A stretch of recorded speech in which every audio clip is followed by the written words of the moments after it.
वैसे तो सदियों पुरानी है मंजर जादू नगरी के, हैरत वाली कहानी है ये।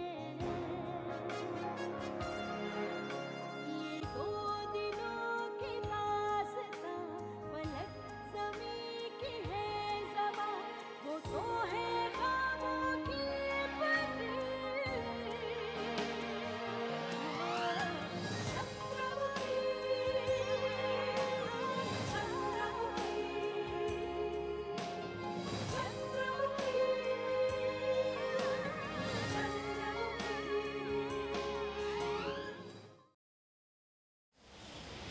अब हमारे सब्र का बांध टूटने लगा है मां श्वेता। अगर हमारी मां को कुछ हो गया तो हम किसी को क्षमा नहीं करेंगे। ईश्वर करे आपकी माँ को मेरी आयु भी लग जाए। जिसे सुनकर वो बूढ़ा भुवन सिंह क्रोध से बढ़ उठे। समझ गया मां मैं। यदि हम ऐसी कोई गुप्त सूचना निकालने में सफल हो गए तो वो भुवन सिंह हमारी चाल में फंस जाएगा। फिर हम जैसा चाहेंगे वो बिल्कुल वैसा ही करेगा। नागराज, तुम जैसा बुद्धिमान इंसान ही हमारे मन की बातों को इतने आसानी से समझ सकता है। हमने आपको याद किया है। नागराज जी ने हमें हमारे अतिथियों के बारे में बताकर हमारे नेत्र खोल दिए हैं, इसलिए इस विषय पर मंत्रणा करने के लिए हमने आपको यहाँ बुलाया है। हमारी प्रिय चंद्रमुखी ही इस महल में नहीं है तो हम यहाँ रह के क्या लाभ पा सकते हैं? आपने बिल्कुल ठीक सोचा हुजूर। सदैव कुंवर भानु प्रताप सिंह की प्रशंसा करना, प्रशंसा, समझे? जाओ। हुजूर बिल्कुल ऐसा ही होगा। जा रहे हुजूर, जा रहे। आपकी ये बातें सुनकर हमें भी क्रोध आने लगा है।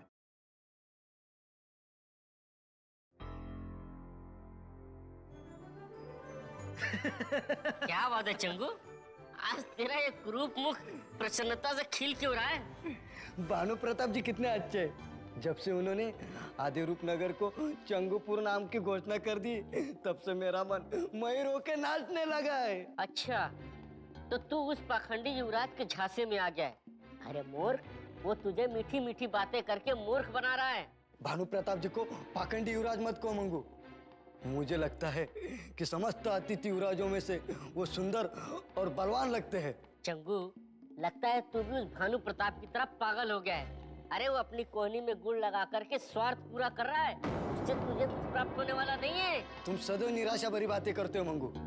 सोचो, यदि रूपनगर के 2 टुकड़े हो गए तो हमारे दिन फिर जाएंगे और एक टुकड़े का नाम होगा चंगूपुर और दूसरे टुकड़े का नाम होगा मंगूपुर, और उस टुकड़े में हम अपनी अपनी रानियों के साथ चैन सुख से रह पाएंगे। अरे अब सपनों में उड़ना छोड़ और वापस धरती पर आ जा। अगर तू इसी तरीके से उड़ता रहा तो तेरा पागल होना तय है। क्या तुझे पता नहीं वो भानु प्रताप तुझे प्रसन्न करने के लिए ऐसा कर रहा है? जानता हूँ मित्र, किंतु सोचता हूँ ये अगर सत्य हो तो अपने 7 जन्म सुधर जाएंगे। अरे चंगू, पहले इस जन्म को तो सुधार ले। ना जाने भगवान ने किस जन्म का दंड दिया है जो तुझे और मुझे आधा अधूरा बनाया है। अगर तू भानु प्रताप के सपनों में खो गया तो ये जो आधे अधूरे हैं ना, ये भी नहीं बचेगा। ऐसा मत कहो मंगू। मैं जानता हूँ कि भानु प्रताप सिंह ने जो कहा वो सच नहीं है, किंतु उनकी बातों में आके मैं अपना दुख भूल चुका हूँ। बोलो अब आगे क्या करना है? उस खोई हुई राजकुमारी को ढूंढना है या समस्त अतिथि युवराज पर दृष्टि रखना है? चंगू, हमें कुछ नहीं करना है, हमें सिर्फ उसकी हाँ में हाँ मिला के रखनी है। रूपनगर में जितने भी युवराज आए हैं उनमें से सबसे दुष्ट युवराज यही है। ये ऐसा युवराज है जो समस्त युवराजों को बेच डालेगा। तुम्हारे कहने का तात्पर्य यह है कि वो जैसे हमारे कोनी में गुण लगाता है वैसे हम भी उसके कोनी में गुण लगाए। हाँ, अब तुम समझ गए। उस दुष्ट से दूर रहने में ही हमारी भलाई है। ना जाने महल में बैठे बैठे कौन सा षड्यंत्र रच रहा हो। याद रखो चंगू, जब तक हमारी राजकुमारी नहीं मिल जाती तब तक हमें समस्त युवराजों के सिर्फ हाँ में हाँ मिलानी, करना कुछ भी नहीं। समझे? मैं समझ गया हूँ। चलो हम उस दूसरे अतिथि युवराज को मिलते और देखते वो कौन सा नया षड्यंत्र रचने जा रहा है। चलो मंगू, चलो चलो।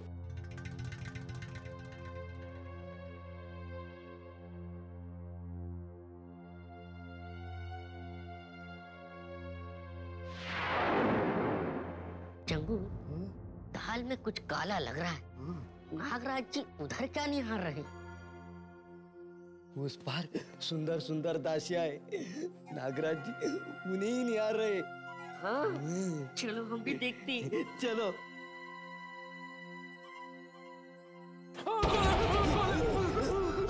हाँ मैं चंगू मंगू, आप अचानक इतने चौंक क्यों गए? और आप खिड़की के उस पर क्या देख रहे थे? मैं अतिथि युवराज भानु प्रताप सिंह पर अपनी दृष्टि जमाए हुए था चंगू मंगू। भानु प्रताप जी पर दृष्टि रखने की क्या आवश्यकता थी? उन्होंने ऐसा क्या कर दिया जो आप इतने ध्यानमग्न होकर अतिथि युवराज पर निगरानी रखे हुए थे? अभी तक तो उन्होंने कुछ भी नहीं किया, किंतु उन्हें देखकर मुझे ऐसा लग रहा है जैसे दाल में कुछ काला है। दाल में कुछ काला है? हाँ, उन्हें देखकर मुझे ऐसा प्रतीत हो रहा है कि भविष्य में कोई षड्यंत्र रचने की योजना बना रहे हैं। यदि विश्वास नहीं है तो तुम दोनों स्वयं खिड़की के उस पार देख लो। खिड़की के उस पार देखने के लिए हम में से किसी एक को घोड़ा बनना होगा। मुझे राजवीर सिंह से कुछ काम है, मैं चलता हूं। अरे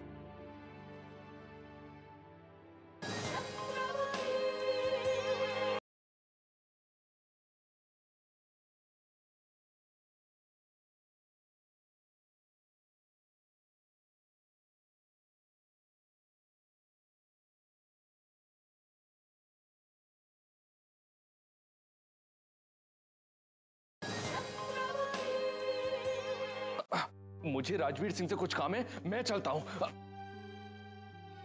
अरे मेरे भाई, तू काफी अच्छा खासा है। देख, उस पर देखना जरूरी है और अब तो ही घोड़ा बन जा। आराम से देख, मैं सब तुझे बताऊंगा।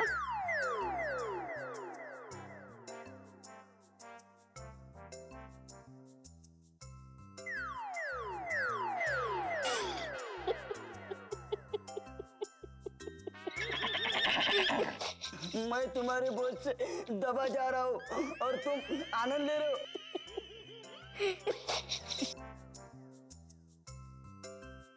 शीघ्र बताओ, भानु प्रताप जी क्या कर रहे हैं? वही तो समझने का प्रयास कर रहा हूँ चंगू। लगता है आज भानु प्रताप जी ने ज्यादा भोजन कर लिया है, जिसे पचाने के लिए वो इधर उधर आ जा रहे हैं। तुम नीचे उतरो, मैं देखता हूँ। अरे तुझे देखने की क्या जरूरत है, मैं देख रहा हूँ ना। लगता है वो पागल हो गए हैं। क्या? हाँ, इसीलिए वो उल जुलूल हरकतें कर रहे हैं। चलो चलकर उन्हीं से पूछ लेते हैं, कहीं ऐसा तो नहीं कि उन्होंने किसी पागल कुत्ते को काट खाया हो। चलो।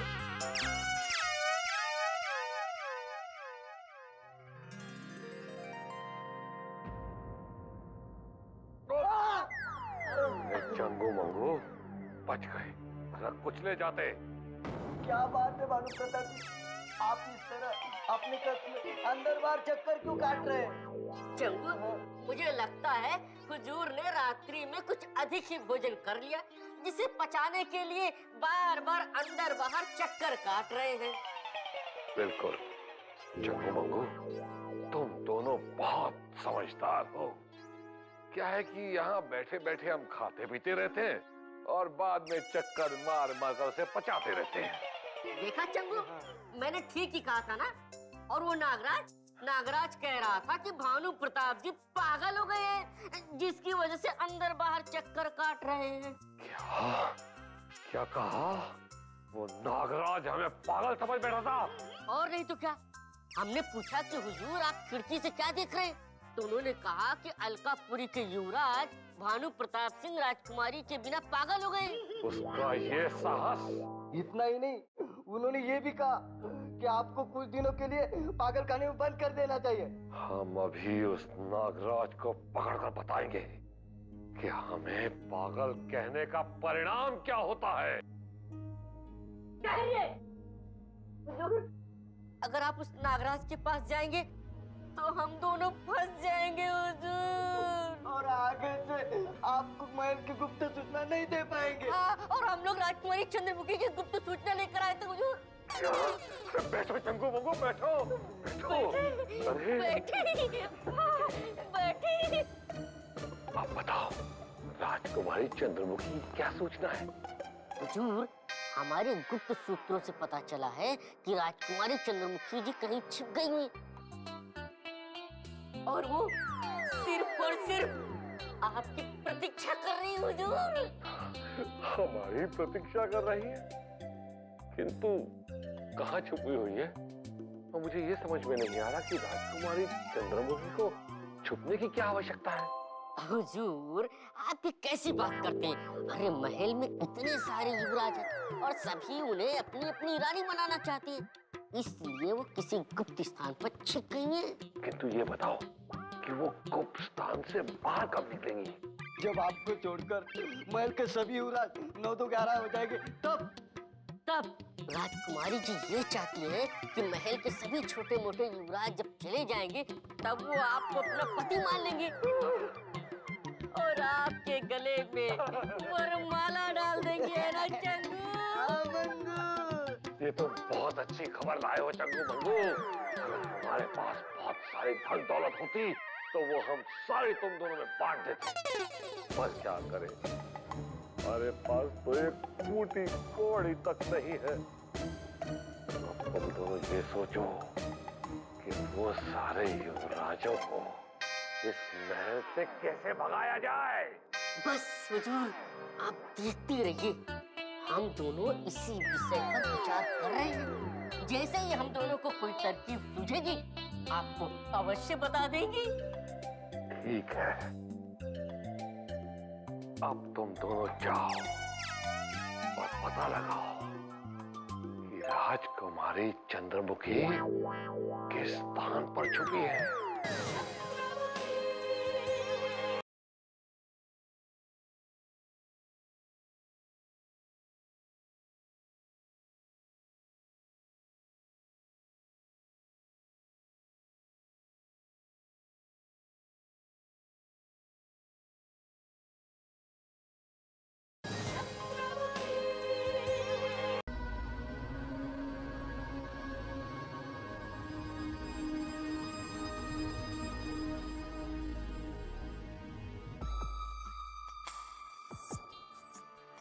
युक्ति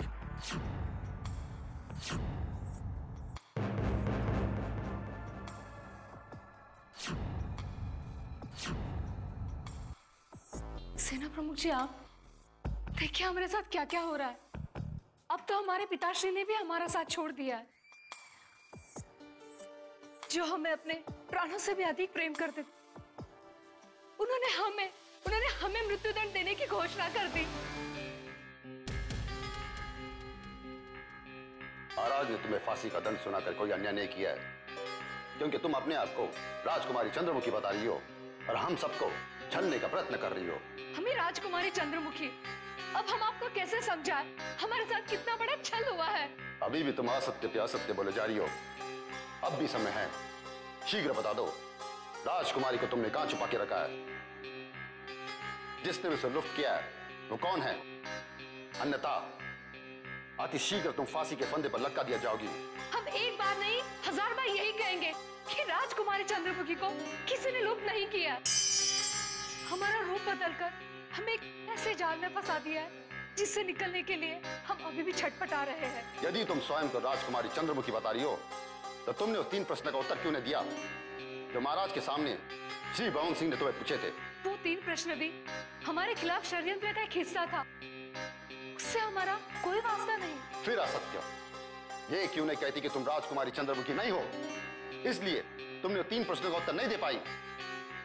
यदि वास्तविक में तुम राजकुमार चंद्रमुखी होती तो उन प्रश्नों का उत्तर आसानी से दे देती।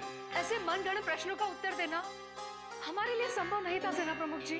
जिसने भी वो प्रश्न हमारे पिताश्री को बताए होंगे वही षड्यंत्रकारी होगा।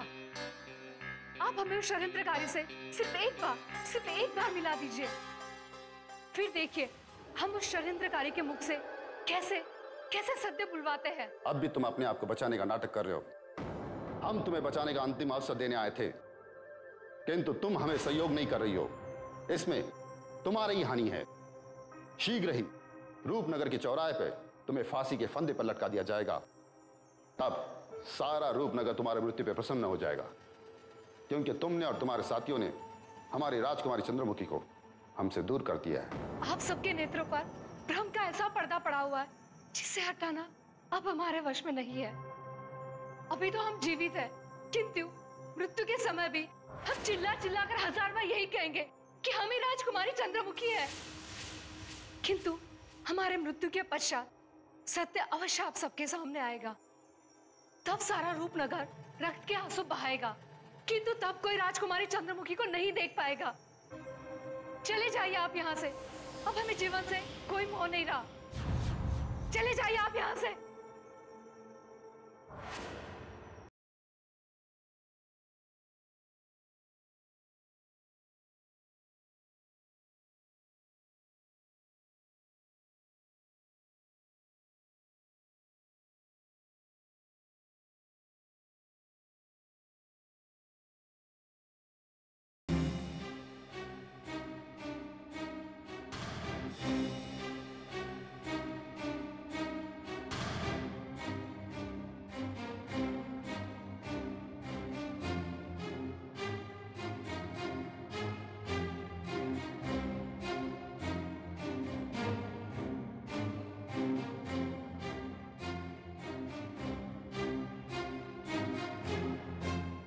प्रणाम भवन सिंह जी।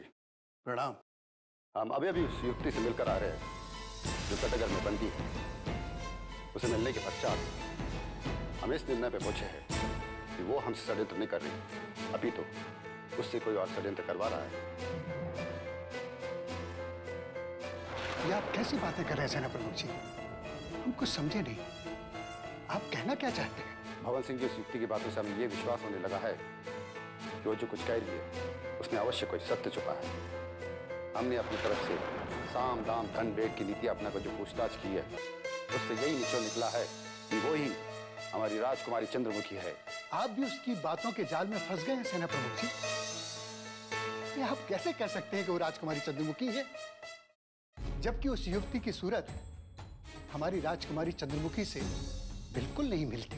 भले उसकी सूरत हमारी राजकुमारी चंद्रमुखी जैसी नहीं लगती, परंतु कई बातें ऐसी है जो ये मानने पर विवश कर देती है कि वही हमारी राजकुमारी चंद्रमुखी है।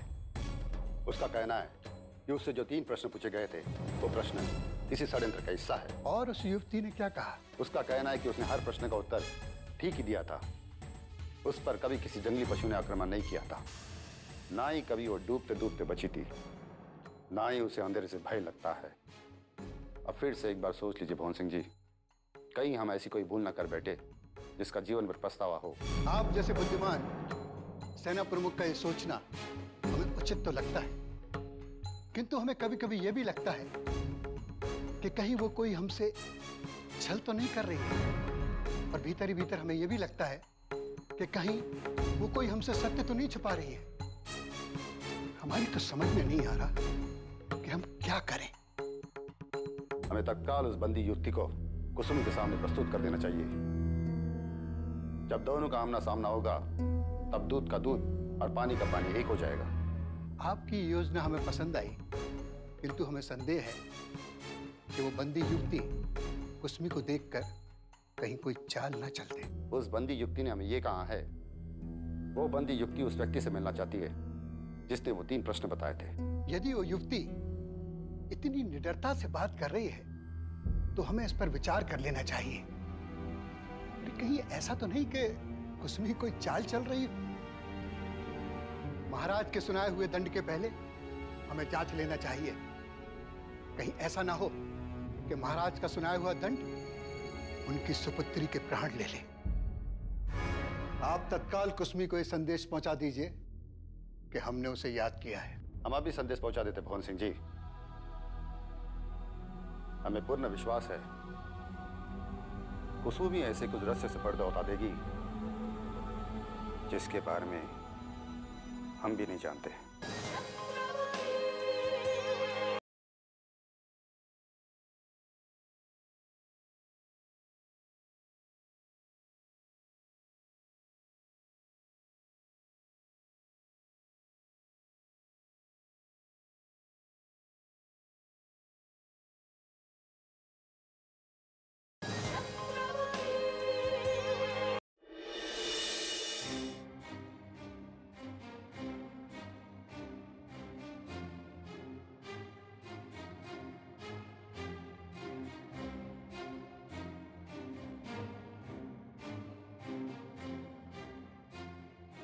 प्रणाम हुजूर।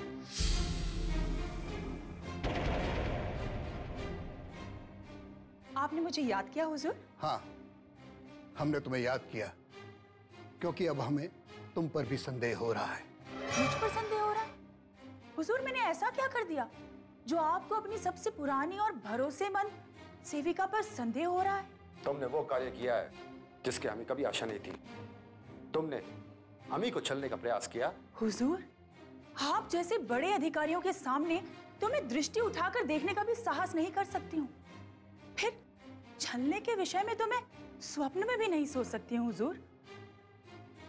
अवश्य किसी शत्रु ने मेरे खिलाफ आपके कान भर दिए हैं। हम कोई नन्हे बालक नहीं है जो किसी के बहकाने में आ जाएंगे।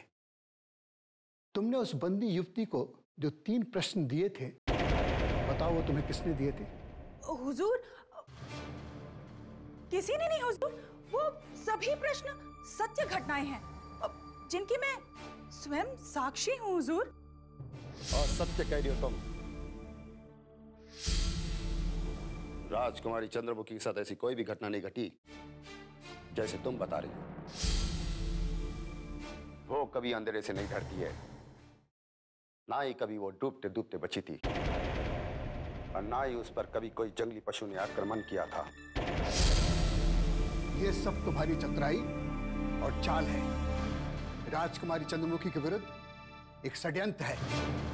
तुम हमारे शत्रुओं के साथ मिलकर एक भयानक षड्यंत्र की रचना कर रही हो। हुजूर, मैंने रूपनगर के इस महल का नमक खाया है। भला जिनका अन्न खाकर मैंने अपना जीवन बिताया है, उनके साथ मैं कोई षड्यंत्र कैसे कर सकती हूँ? नाटक मत करो, सत्य बताओ कुसुमी। यदि तुम अब भी चतुराई से बाहर नहीं आई तो तुम्हें कठोर दंड मिलेगा। क्या तुम भूल गई विश्वासघातियों को तड़पा तड़पा कर मारने में हमें कितना आनंद आता है? यदि तुम महिला नहीं होती तो अभी तक हम तुम्हें दंड दे चुके होते। अभी भी समय है कुसमी, कह दो कि वो 3 प्रश्न असत्य थे और मन घड़ंत थे। नहीं हुजूर, नहीं।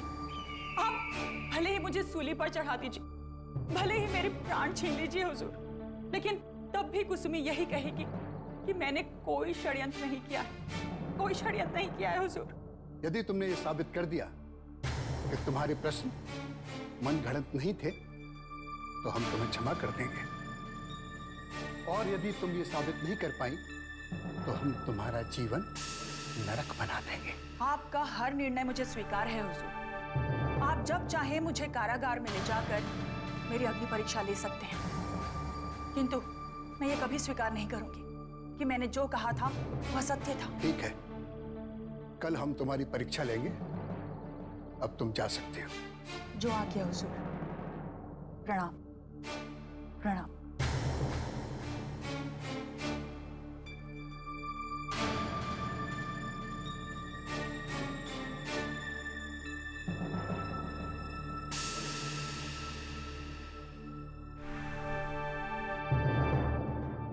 कुसमी का विश्वास देखकर ऐसा प्रतीत हो रहा है कि वो सत्य कह रही है। सेना प्रमुख जी, कहीं आपने कारागार में बंद उस युवती को परखने में भूल तो नहीं की? नहीं मोहन सिंह जी, कारागार में बंदी युवती उतनी विश्वास के साथ कह रही है और 3 प्रश्न षड्यंत्र का एक हिस्सा है। ठीक है, इसका निर्णय भी शीघ्र हो जाएगा कि कौन सत्य कह रहा है और कौन असत्य कह रहा है। देखते हैं बंदी युवती के सामने कुसमी क्या कहती है। हुजूर, हुजूर, हुजूर, मुझे बचा लीजिए हुजूर। मैं आपके हाथ जोड़ती हूँ, मुझे बचा लीजिए। क्या हुआ कुसुमी? तुम इतनी घबराई हुई क्यों हो? कौन तुम्हें मारना चाहता है? हुजूर, उस भुवन सिंह और महेंद्र सिंह को मुझ पर संदेह हो गया है। वो जान गए हैं कि कारागार में बंद राजकुमारी से जो 3 प्रश्न पूछे गए थे वो झूठे थे, असत्य थे। क्या उनको संदेह हो गया?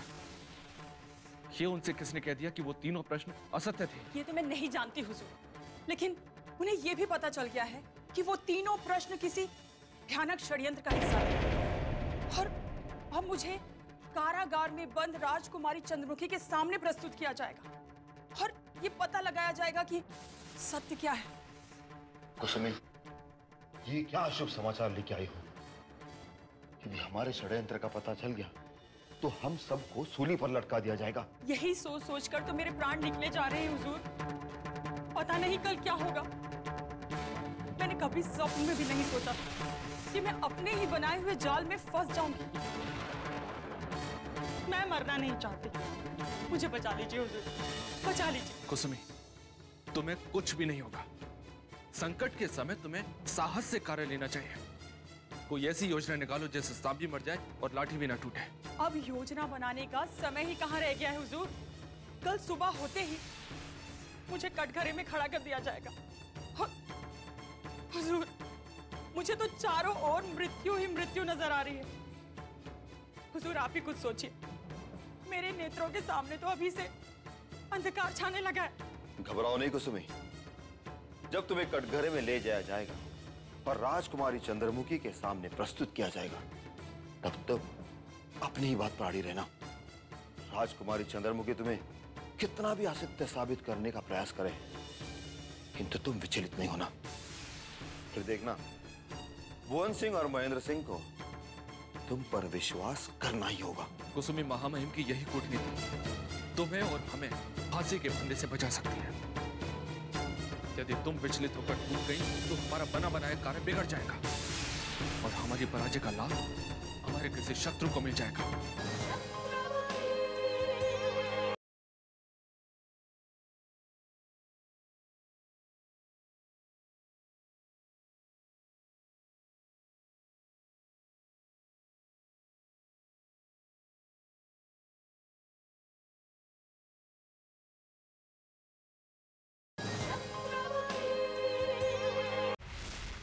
तुम्हारे महाराज ने केवल 3 प्रश्नों के सही उत्तर न देने पर एक युवती को मृत्यु दंड दे दिया।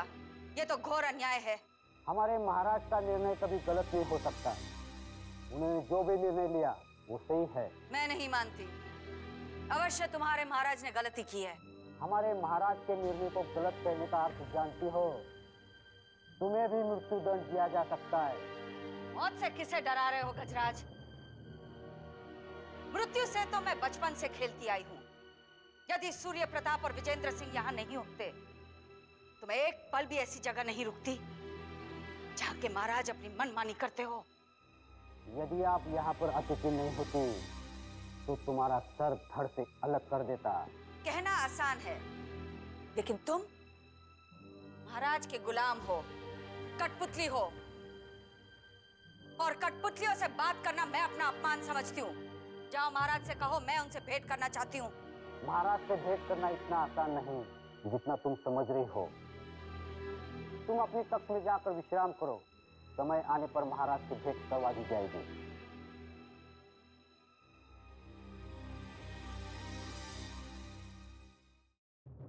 आप जो कह रहे हैं उस बारे में पता है गजराज सिंह जी?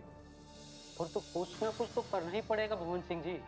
परंतु गजराज सिंह जी, महाराज की आज्ञा के बिना हम कुछ नहीं कर सकते। तो आप शीघ्र से शीघ्र महाराज जी से बात कर लीजिए, अन्यथा डाकू दुर्गेश्वरी की वजह से हमें भारी नुकसान उठाना पड़ सकता है। आप उस पर कड़ी निगरानी रखिए, परंतु उसे कुछ कहिए मत। समय आने पर हम अवश्य कोई उचित कदम उठाएंगे।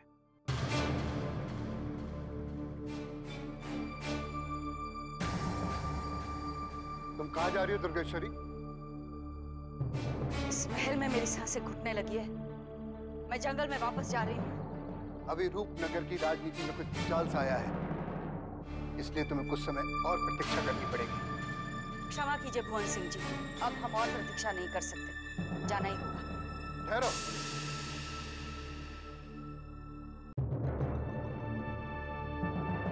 यदि तुमने हमारी बात नहीं मानी तो तुम्हें हानि उठानी पड़ सकती है।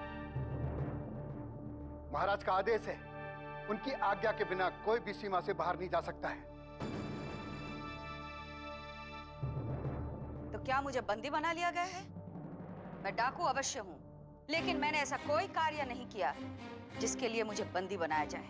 ये हमने कब कहा कि तुम्हें बंदी बनाया गया है? हम तुम्हें और अन्य युवराजों को तब तक रोकना चाहते हैं जब तक हमें राजकुमारी चंद्रमुखी प्राप्त नहीं हो जाती। यदि आपको राजकुमारी चंद्रमुखी प्राप्त नहीं हुई तो क्या आप मुझे यहाँ बंदी बनाकर रखेंगे? भुवन सिंह जी, मैं एक डाकू हूँ। मैं महलों में नहीं, जंगलों में रहना पसंद करती हूँ। आप मुझे एक बार महाराज से मिलवा दीजिए। उनसे बात करके मैं स्वयं निकल जाऊंगी। हम तुम्हें महाराज से नहीं मिला सकते, क्योंकि महाराज चंद्रमुखी के कारण बहुत चिंता में हैं। पर हम कोई ऐसा कार्य नहीं करना चाहते जिससे महाराज की चिंता और अधिक बढ़ जाए। यदि मैं चाहती तो आपसे कुछ भी कहकर कब की निकल सकती थी, किंतु अगर मैं असत्य बोलकर यहाँ से निकलती तो क्या आपको ठीक लगता? यदि तुम असत्य बोलकर यहाँ से जाती तो सीमा से आगे नहीं पहुंच पाती, क्योंकि गुप्त रूप से सीमा पर हमारे सैनिक निगरानी रख रहे हैं। और यदि वो तुम्हें देख लेते तो या तो बंदी बना लेते या फिर तुम्हारी हत्या हो जाती। क्षमा कीजिए भुवन सिंह जी, किंतु आप भूल रहे हैं कि डाकू दुर्गेश्वरी को मृत्यु का कोई भय नहीं। यदि मौत का भय होता तो मैं अपने हाथों में शस्त्र उठाकर जंगलों में नहीं निकलती। तुम हमें समझने का प्रयास क्यों नहीं कर रही हो दुर्गेश्वरी? हम नहीं चाहते कि तुम्हारे ऊपर कोई संकट आए। तुम हमारी राज अतिथि हो और राज अतिथि की रक्षा करना हमारा धर्म है। दुर्गेश्वरी, तुम्हें कुछ समय और प्रतीक्षा करनी होगी।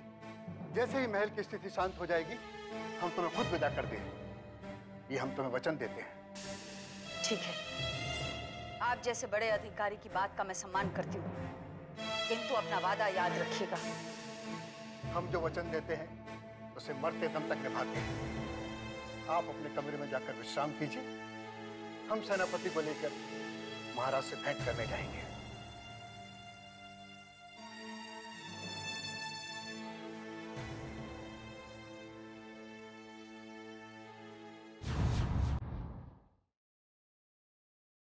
प्रणाम महाराज।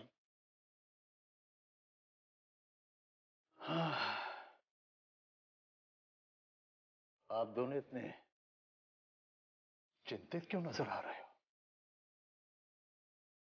और फिर अचानक इस समय हमारे कक्ष में आने का कारण? महाराज, उस बंदी युवती को फांसी का दंड देने का आपने जो निर्णय लिया है, उस निर्णय पर हम विचार विमर्श करने आए हैं। अब उस निर्णय पर क्या विचार विमर्श करना है?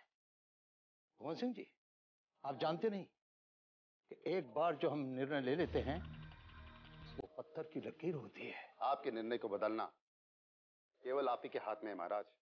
हम ये नहीं कहते कि आप अपना निर्णय बदलिए, किंतु उस बंदी युवती के मिलने के पश्चात हमें ये लगने लगा है अवश्य उसे कोई षड्यंत्र में फंसा रहा है। आप दोनों ये कैसे विचार लेकर आए हो?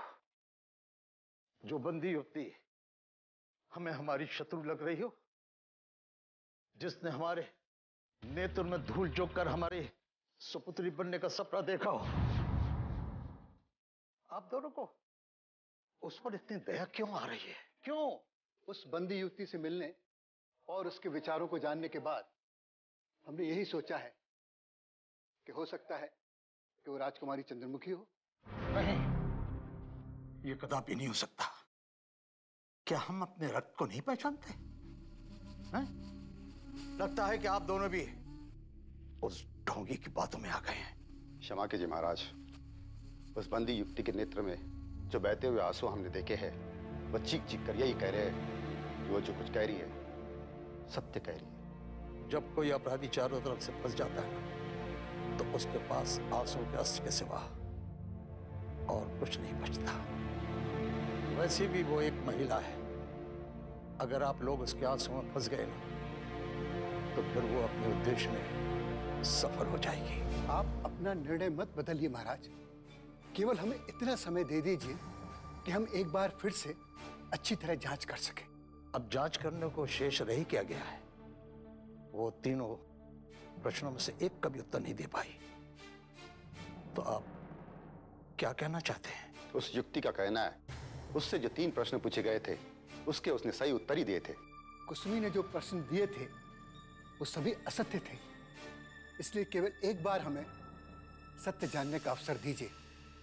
बस आपसे इतनी प्रार्थना है कि आप तत्काल उस बंदी युवती को फांसी पर लटकाने का आदेश निरस्त कर दीजिए और हमें एक बार फिर से परखने का अवसर दीजिए। यदि वो अपराधी सिद्ध हो गई तो उसे सरेआम फांसी के फंदे पर लटकाकर मृत्युदंड दे दिया जाएगा। ठीक है, हम आप दोनों को थोड़ा समय और देते हैं,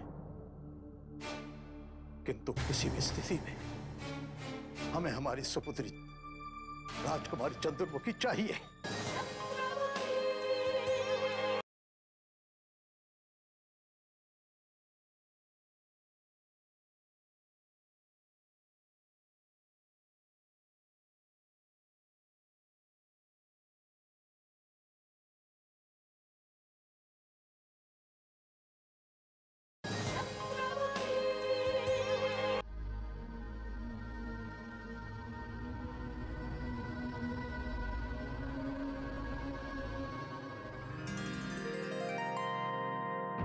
लीजिए, भोजन कर लीजिए।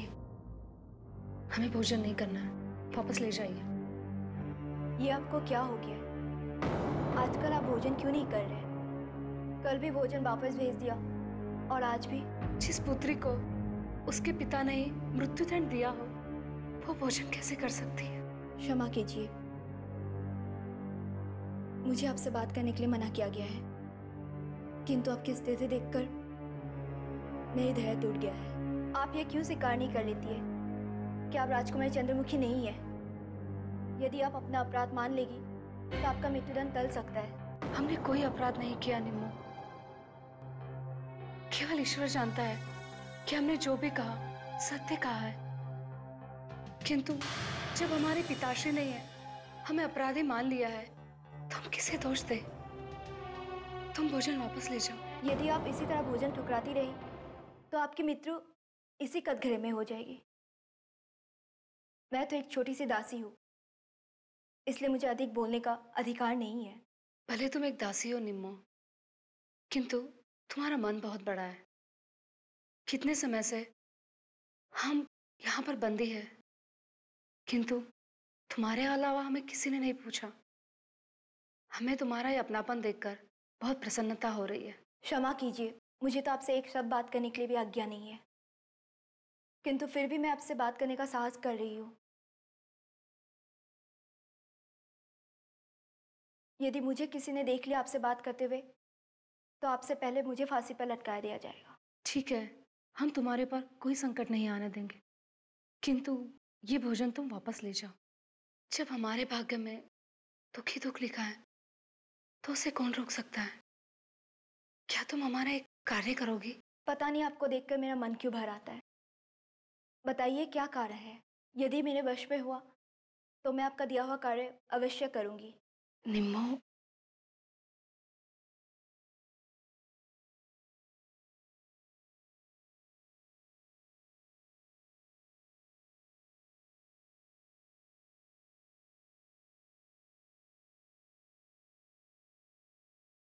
हो सके तो यह पत्र भुवन काका जी तक पहुंचा देना।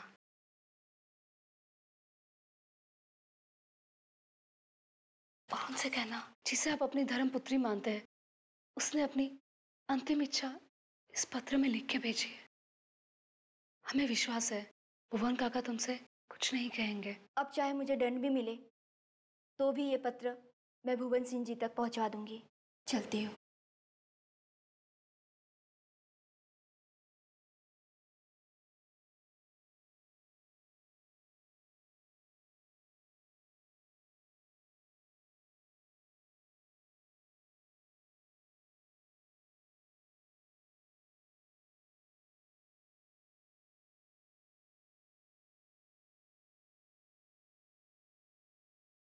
प्रणाम हुजूर।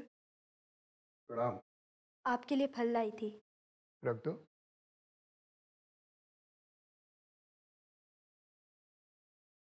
हुजूर, आज हमने ना चाहते हुए भी उस व्यक्ति से चंद बातें की जो कारागार में बंद है।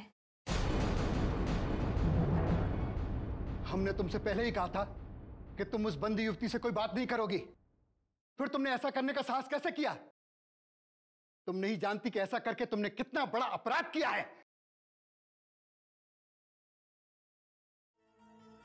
जानती हूँ हुजूर, किंतु उस बंदी युवती पर मुझे इतनी दया आ गई कि मैं स्वयं को रोक नहीं पाई। अब आप चाहे मुझे कोई भी दंड दे दीजिए, किंतु मैं ये सत्य को नहीं छुपाऊंगी। ऐसा तुमने क्या देख लिया जो उस बंदी युवती पर तुम्हें दया आ गई? क्या तुम नहीं जानती कि वो राजकुमारी चंद्रमुखी का स्थान लेना चाहती है और उसी ने हमारी राजकुमारी चंद्रमुखी को लुप्त किया है? क्षमा कीजिए हुजूर, किंतु उनका आंसुओं से भरा हुआ मुखड़ा देखकर मुझे नहीं लगता वो ऐसा कुछ कर सकती है। अब तो उन्होंने भोजन से भी मुंह फेर लिया है। यदि उन्होंने अब भी भोजन नहीं किया तो उनकी मृत्यु ऐसी ही हो जाएगी। चाहे आप मुझे कठोर से कठोर दंड दे दीजिए, किंतु मुझे लगता है वो ही हमारी राजकुमारी चंद्रमुखी है। तुम हमारे सामने छोटे मुंह बड़ी बात कर रही हो निम्मो, किंतु तुम हमारी पुरानी और बहुत ही भरोसेमंद सेविका हो, इसलिए इस बार हम तुम्हें क्षमा कर देते हैं। किंतु याद रहे, आज के पश्चात कभी उस बंदी युवती से कोई बात नहीं करना, अन्यथा तुम्हें कोई कठोर दंड दिया जा सकता है। ठीक है हुजूर, अब मैं उनसे कभी बात नहीं करूंगी, किंतु उन्होंने आपके लिए एक संदेशा भेजा है। यदि आज्ञा हो तो वो संदेशा आपको दे दूं। संदेशा? कैसा संदेशा?